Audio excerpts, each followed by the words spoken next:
আপনাকে আমি কি দিয়ে বুঝাই?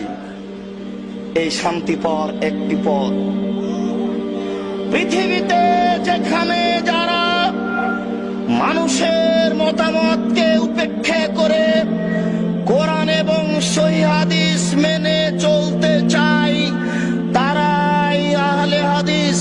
পৃথিবীতে যেখানে যারা মানুষের মতামতকে উপেক্ষা করে কোরআন এবং সহিহ হাদিস মেনে চলতে চায়, তারাই আহলে হাদিস। পৃথিবীতে যেখানে যারা মানুষের মতামতকে উপেক্ষা করে কোরআন এবং সহিহ হাদিস মেনে চলতে চায়, তারাই আহলে হাদিস। আর একটি কথা মনে রাখবেন, পৃথিবীতে হিন্দু বিদ্বান হোক, ইহুদি খ্রিস্টান বিদ্বান হোক, মুসলমান বিদ্বান হোক, কলমে লিখতে গিয়ে ইসলামী দলগুলিকে উল্লেখ করে যাদেরকে মুক্তিপ্রাপ্ত দল বলে ঘোষণা করেছেন, সেই দলটার নাম হচ্ছে আহলে হাদিস। বিশ্বাস করুন, বিশ্বাস করুন, আমার এই ভাঙাচুরা বিদ্যায়, আমার এই টুটা ফাটা বিদ্যায় আমার জানা নাই পৃথিবীর কোন হিন্দু বিদ্বান, পৃথিবীর কোন খ্রিস্টান বিদ্বান, পৃথিবীর কোন ইহুদি বিদ্বান, পৃথিবীর কোন মুসলমান বিদ্বান, লাখো ইসলামী দল আছে, আহলে হাদিস ব্যতীত আর কোন দলকে মুক্তিপ্রাপ্ত দল বলে কলমে ধরেছে এটা আমার জানা নেই।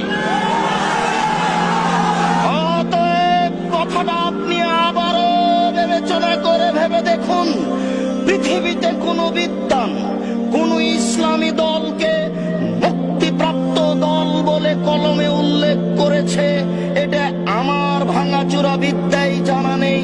শুধুমাত্র একটি দলকে মুক্তিপ্রাপ্ত দল বলে ঘোষণা করেছে, সেটাই হচ্ছে আহলুল হাদিস। পৃথিবীতে যারা মানুষের মতামতকে উপেক্ষা করে কোরআন এবং সহিহ হাদিস মেনে চলতে চায়, তারাই আহলে হাদিস।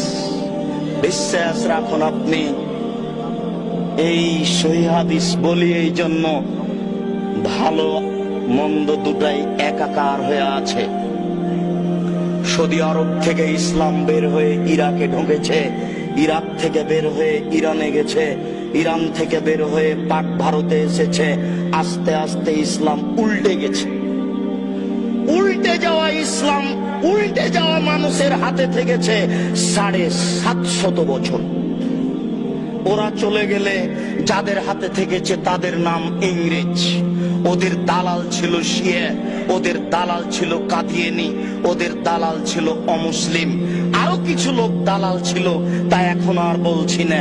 ওরাই তাদের বলেছিল যে আপনাদের জানি শত্রু ওরা যারা বুকে হাত বাঁধে, আপনাদের জানি শত্রু ওরা যারা জোরে আমিন বলে। তাই তারা শহরে খুঁজছিল কোথায় তারা। তাই আমাদের বাড়ি শহরে হয়নি, মসজিদেও হয়নি। শহর ছেড়ে পালিয়ে গিয়ে ওই বাগমারায় আশ্রয় নিয়েছি। বাগমারায় গাড়ি তো যায় না, যায় না, গরুর গাড়িও যায় না, গরুর গাড়ি তো যায় না, পায়ে হেঁটেও যাওয়া যায় না। ইংরেজ যেন আমাকে খুঁজে না পাই, আমি ওখানে গিয়ে আশ্রয় নিয়েছি। মনে রাখবেন, আমি মুনাফিকি করতে রাজি নই।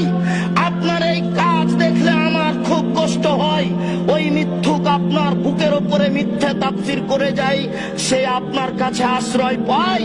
আপনি জানেন না আপনার পরিচয়। আপনি সেই মানুষ, যে মানুষটা বলেছিল ফাঁসির মঞ্চে উঠে যেতে রাজি আছি, নিচে হাত বাঁধবো না।